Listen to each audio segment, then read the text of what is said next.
Good evening सबको। आज हमारा डे 106 ऑफ कंसिस्टेंसी। अभी क्या मैं कॉलेज से आने के बाद अपनी शूटिंग स्टार्ट कर रहा हूँ। इसका रीज़न ये है कि मैं जब सुबह उठा तो आज मेरी आँख खुली 8:30 बजे के आसपास और मेरे कॉलेज का टाइम था 9 बजे। वो तो अच्छी बात है कि मैं कॉलेज के डिस्टेंस से मतलब कॉलेज के बहुत पास रहता हूँ, हार्डली 700 मीटर दूर होगा। उससे मैं साइकिल से जाता हूँ बाय द वे।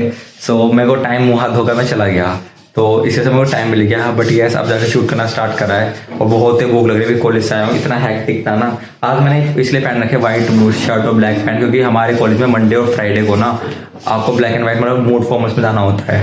तो वैसे तो कल जो सैटरडे है, आज फ्राइडे कल सैटरडे है, कल को मेरी छुट्टी होनी चाहिए थी कॉलेज में। बट क्योंकि कॉलेज ना एक दिन मतलब कैसे बताऊँ, कुछ हो गया था पीछे, जिसकी वजह से ना वो लोग फ्राइडे को कॉलेज, वो सैटरडे को कॉलेज स्टार्ट कर रहे थे। शायद उस दिन 3 जैन था, 3 या 2 जैन था। तो फिर हमारे सारे स्टूडेंट्स ने बोला कि आप इसको रहेंगे, अब जो सैटरडे है ना 10 जनवरी वाला, उसको ले लेना हमारी क्लास। तो फिर अब वही है कि अब 10 जनवरी को हमारी क्लास है, यानी कल हमारी क्लास है। जनवरी सैटरडे को ऑफ रहेगा, बट कोई इशू नहीं है, बस कल क्लास है। तो अच्छी बात है कि मेरे अपने 90% कपड़े धो रखे, तो कल के कपड़ों की भी टेंशन नहीं है। बट बच्चे कुछ भी आज अभी धो दूंगा। सबसे पहले भी चाय बनाता हूँ, देन उसके बाद आगे दिखाता हूँ।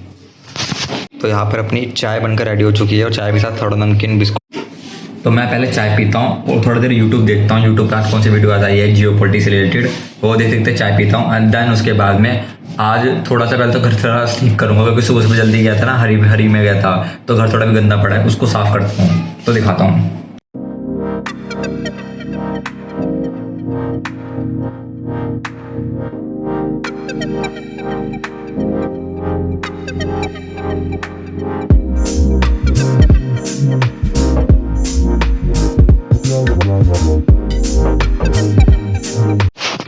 अभी मैं ना फैमिली लॉ पढ़ रहा था, तो मैंने फैमिली लॉ पढ़ते पढ़ते कुछ लाइन देखी, मैं दिखाता हूँ क्या लिखा है। तो ये है वो लाइन जो तुम्हें दिख रही होगी, ये जो मैंने हाईलाइट कर रखी है। The fundamental ideal before a Hindu has always been achievement of the ultimate goal, the realisation of the self, attainment of salvation to reach moksha और टू अटेन अमर्त्य। The self may be realised by following the bhakti marg, ज्ञान मार्ग और कर्म मार्ग। इनका मतलब ये है कि जो हिंदू होते हैं ना, मतलब जो फंडामेंटल आइडियल्स है हिंदू के, बिफोर जो हम एक हिंदू हैं, उससे पहले ये होता था कि हमें अचीवमेंट करनी है अपने अल्टीमेट गोल की। और अल्टीमेट गोल क्या होता है? अपना आपका सेल्फ को मतलब मोक्ष की प्राप्ति करना, जो कि कई बार हम लोगों ने सुना है कि मोक्ष की प्राप्ति।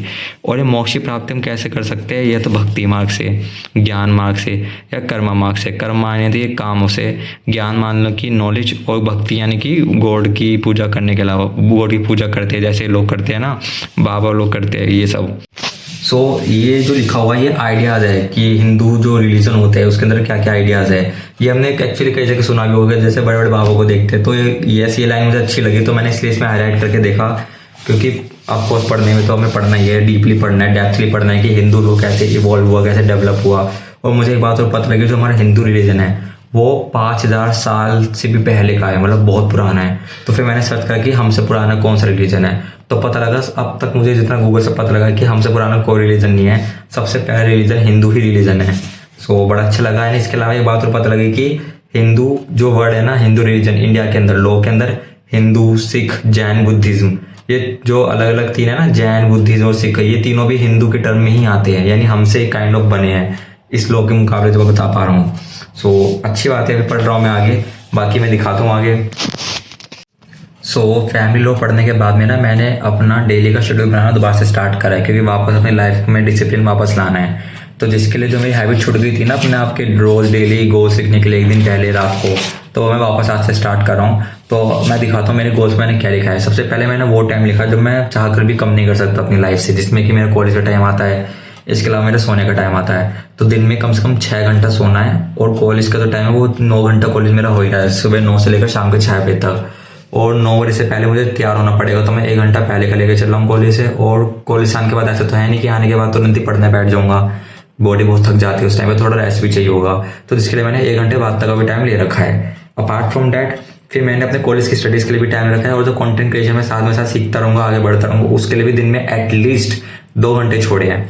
अपार्ट फ्रॉम डैट अच्छी बात है कि मेरे कॉलेज, क्योंकि 9 घंटे का तो हो गया, लेकिन अच्छी बात है कि सैटरडे मेरा पूरा फ्री हो चुका है।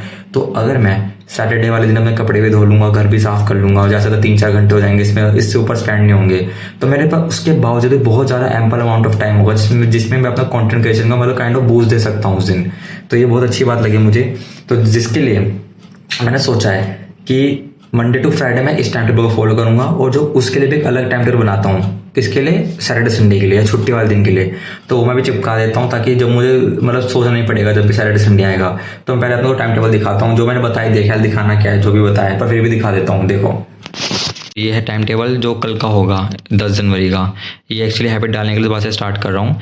9 से 8 से 9 प्रिपेयर होना है कॉलेज के लिए, फिर 9 से 6 कॉलेज, फिर 6 से 7 रेस्ट करना है, 7 से 8 इंग्लिश के लिए जो स्पीकिंग करनी है, रीडिंग करनी है, राइटिंग करनी है, इसमें 1 घंटे में कर लूँगा।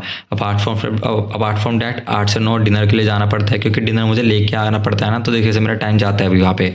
और 9 से 12 तो ऑफकोर्स 9 से 12 मैं 3 घंटा कॉलेज को कम से कम दूंगा, और 12 से तो अपना कंटेंट को दूंगा। मेरी जो हैबिट थी वो डे लिखने की, लास्ट टाइम मैंने डे 54 तक का लिखा था, उसके आगे फिर डायरेक्ट डे 106 आया है।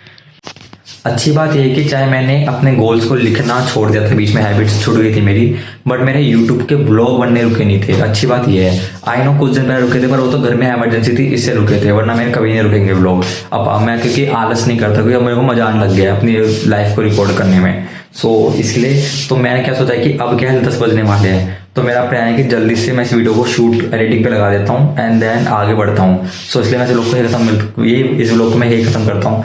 कल मिलते हैं न्यू व्लॉग के साथ में, तब तक सबके सब ख्याल रखना। One day one step one better me. Thank you.